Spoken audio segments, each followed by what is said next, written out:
Hello everyone, welcome to Sannargaha classes. ರಾಜ್ಯಶಾಸ್ತ್ರ ಎಂದರೇನು?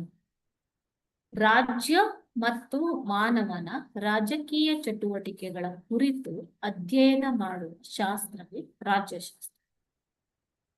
ರಾಜ್ಯ ಮತ್ತು ಮಾನವನ ರಾಜಕೀಯ ಚಟುವಟಿಕೆಗಳ ಕುರಿತು ಅಧ್ಯಯನ ಮಾಡುವ ವಿಷಯವೇ ರಾಜ್ಯಶಾಸ್ತ್ರ. ಇದನ್ನ ಬೇರೆ ಬೇರೆ ಚಿಂತಕರು ಬೇರೆ ಬೇರೆ ರೀತಿಯಲ್ಲಿ ವ್ಯಾಖ್ಯಾನಿಸಿದ್ದಾರೆ ಮಕ್ಕಳೇ.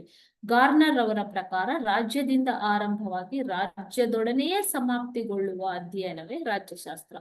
ಅದೇ ರೀತಿ ಪಾಲ್ ಜೆನೆಟ್ ರವರ ಪ್ರಕಾರ ರಾಜ್ಯದ ಮೂಲ ಮತ್ತು ಸರ್ಕಾರದ ತತ್ವಗಳನ್ನು ಕುರಿತು ಅಧ್ಯಯನ ಮಾಡುವ ಶಾಸ್ತ್ರವೇ ರಾಜ್ಯಶಾಸ್ತ್ರ. ಒಟ್ಟಾಗಿ ಹೇಳುವುದಾದರೆ ರಾಜ್ಯಶಾಸ್ತ್ರ ಅಂದ್ರೆ ರಾಜ್ಯ ಮತ್ತು ಮಾನವನ ರಾಜಕೀಯ ಚಟುವಟಿಕೆಗಳ ಕುರಿತು ಅಧ್ಯಯನ ಮಾಡುವ ವಿಷಯವೇ ರಾಜ್ಯಶಾಸ್ತ್ರ.